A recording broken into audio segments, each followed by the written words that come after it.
Hey, it's Amber, and welcome to Season 3 of Politics But Make It Fashion. Come chat with me. Hello,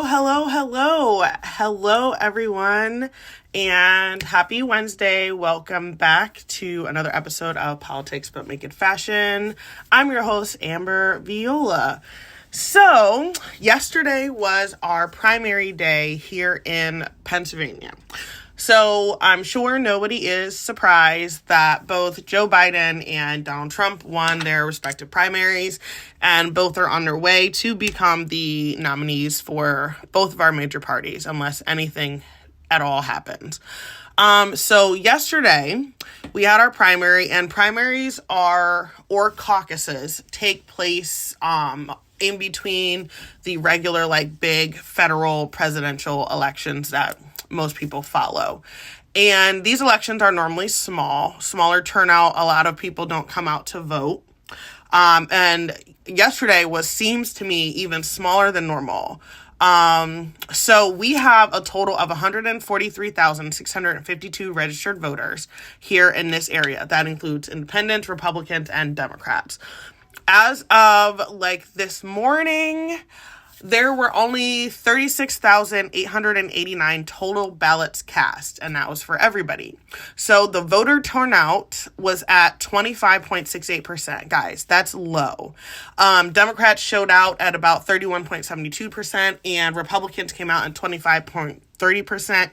Independent had a 0 showing. So that also has to do with the way our caucuses is set up, but still. I tell people this all the time. I get asked about politics and about voting and why voting matters. Now, I can honestly get on board when people talk about federal elections and presidential elections and feeling like their votes aren't heard. I don't agree, but I can get on board with that and I can understand it. What I don't get on board with and can't understand is that in these little elections, your local elections, your school board, your city council, your sheriffs, your mayors, your county commissioners, your tax person, all of those little tiny elections, those are the things that affect your everyday life. Those are the things that affect what your kid is going to learn in school. It's going to affect whether your kid's school has metal detectors or not, your roads being paved, the money that's allocated to your police force. So many different things, taxes, renters' rights, squatters' rights. All of these things happen on the lower local level. And I'm sorry, but on the local level, most people don't turn out and show up to vote. And a lot of the people that were running in this primary ran unopposed, which means they ran and there is nobody else who is running against them. So they win these elections. You also there was people who were running for attorney general, different judges. A lot of these people are running unopposed. So they automatically get in there and they win. And you're at the whim of somebody who only 25.68% of people actually came out to vote for. And this happens all the time. And it's really, really sad because this is what people are complaining about. You know, a lot of the issues that people want to say are the fault of Joe Biden or say are the fault of President Trump would be on the local level, and would be things that President Biden doesn't necessarily control and doesn't necessarily have anything to do with. So keep that in mind when you're thinking about politics and thinking about the election and voting and stuff, because these elections right here, these are the ones that kind of are gonna make or break your life. Here in Scranton, we have an issue with our taxes being high, but yet you only have 25% of the people turning out to vote. Well, if you guys voted in these elections, voted for the people who are on the school board, voted for the people who are on the city council, voted for our county commissioners, we would be able to make a difference in our taxes, but we are not. So it's not just about, who's your governor, who's your mayor, who's your senator, and everything. It's about all the little things that are here and in between. So normally on election days, I like to work the polls, whether I do rides to the polls, which is something I started, which is crazy now, like 4 years ago, to where I would normally get a van or something and drive people around to go vote. Or I hand out flyers and leaflets at my polling place or whatever polling place that they need people. So yesterday, me and my mini, we were at our polling place and we were handing out leaflets for Keir Bradford Gray, who was running for Attorney General. She did not win her race, but I, of course, am always going to be supporting female candidates, supporting candidates of color, supporting people who are actually like looking out for regular people every single day. And if you are someone who is pushing for change and somebody who wants, to end police brutality, wants police officers to be held accountable, wants to put a dent in crime in their area and have a better working relationship between the police and the people in your city, the people who are running for judges, that matters, because those are the people who are going to choose to prosecute crimes or not. If you want people to be held accountable for rape and sexual assault, you need to pay attention to what judges are in your area, because those judges are the ones who are handing down sentences and punishments to people who are committing those crimes. And if they're not getting the sentences that you want, if police aren't being held accountable in your area, then you need to get out. And when people say get out and vote, they're not talking about getting out and vote and voting for President Biden, voting for Trump. They're not talking about that. They're talking about getting out and voting in your local elections, because that's what will have a say in all of those things. So the kind of big thing, oops, sorry guys, I dropped part of my my little setup that I have in here. But something that you've probably seen on the news that's getting really, really big headlines is the uncovering of mass graves in Gaza. So at Nasser Hospital, more than 300 bodies have been retrieved from 2 of the largest hospitals in Gaza after Israeli sieges that ended this month. So I don't know if you guys remember, but in Khan Yunis, there was 2 hospitals there, and guys, it's so bad. So they were at the southern Gaza Strip, and what ended up happening is people were in these hospitals, like in the hospital being taken care of, in like the ICU. People had surgery, people were having babies or whatever. So in this area's largest health facilities, it was like an empty shell. So by the time the raid ended or whatever, you have to think about what happened to all of the people, not just the people who maybe were coming in and out of there, but the people who were there and the people who couldn't go anywhere. So right now the UN is calling for an investigation into what happened at Al-Shifa Hospital and also what happened at the other medical facility. So basically, when Israel's offensive came to attack Hamas and they were trying to find Hamas fighters, they decided to attack the hospitals because Israel said the hospitals were sheltering Hamas and that Hamas was staying underground and in tunnels in the hospital. So people who have been retrieved from these mass graves wasn't just like male fighters. It was women, it was children, it was people who were tied up, who had their hands and their legs tied.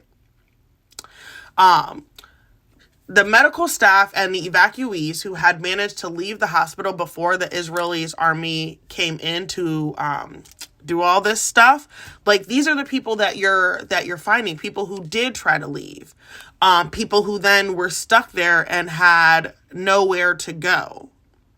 Some of the bodies found in Khan Yunis Hospital were found with their hands tied, stripped of their clothing, and they were naked.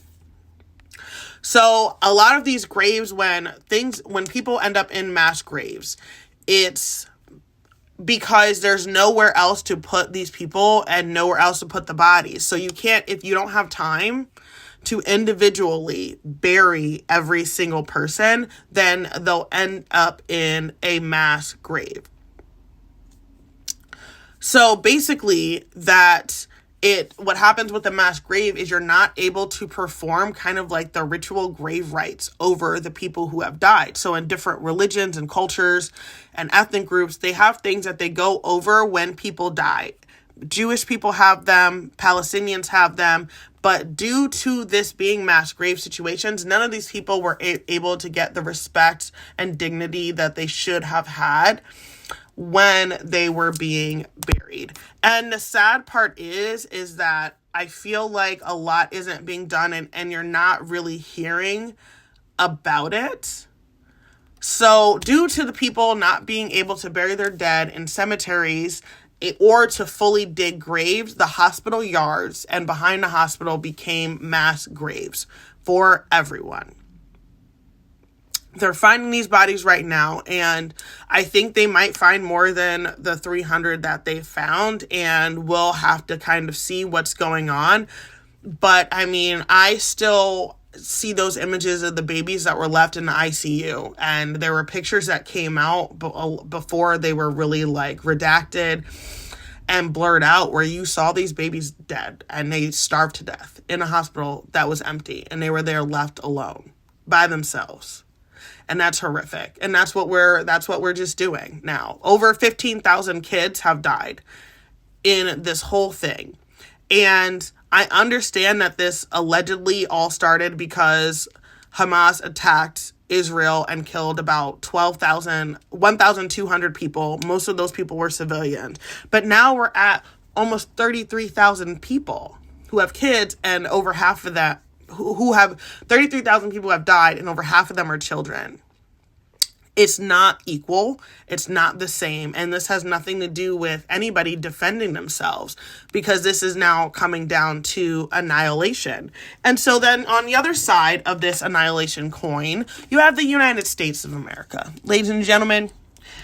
And there was just this wonderful thing that was passed by the U.S. to grant not just aid to everybody except us, but it also included a ban on TikTok.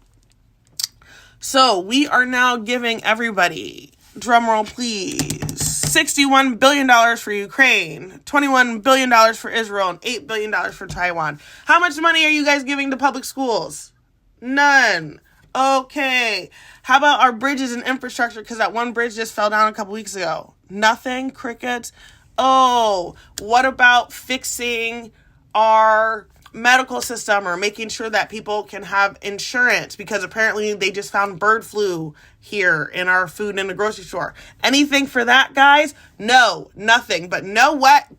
Israel's getting money, okay? That's right.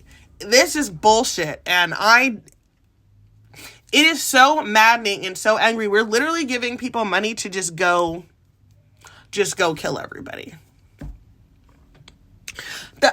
So added in this wonderful bill that President Biden said he was going to sign is also the TikTok ban. So what happens is, a lot of times, if you want to get something passed, you put it in a bill with a whole bunch of other stuff that may have nothing to do with what you want to get passed, but you know for a fact they being everybody, the House, the Senate, that, Congress is on board with getting aid to Ukraine, getting aid to Israel. So we also want to ban TikTok. So we're going to put that in there because they're not going to veto this bill. They're not going to not push it forward because they want the aid money. So they'll end up pushing this forward, which will also ban TikTok.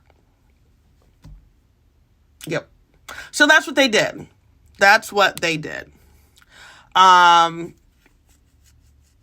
Is there a possibility that it could be like a line item veto and President Biden could go in and just line item veto that one thing and keep all of the other aid? Sure, that's possible.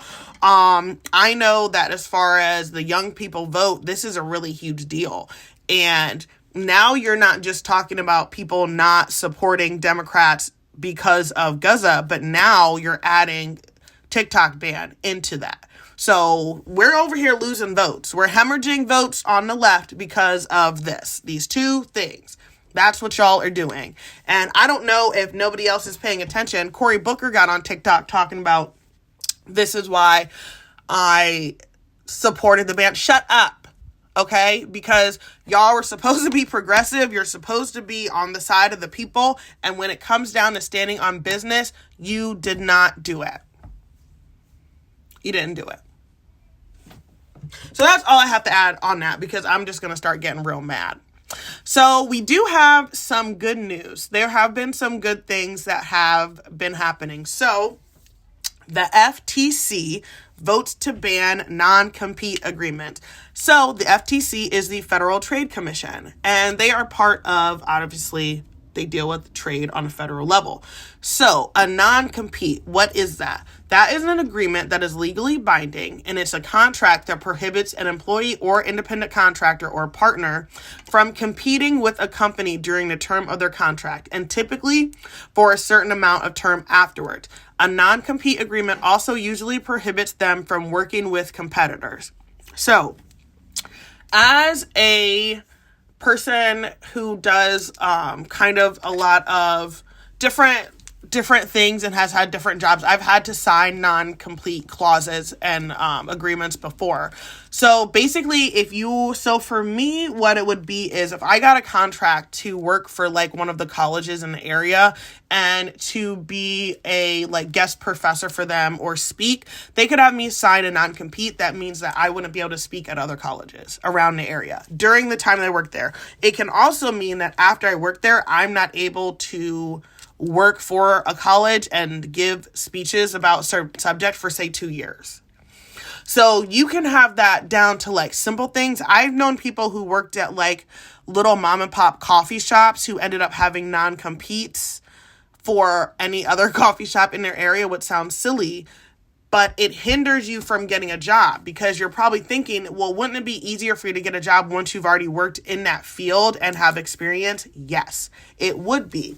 So this is a really, really big win for workers in the US and just regular everyday people, especially for people who are like independent contractors. So I have friends who do tattooing or who are photographers or videographers.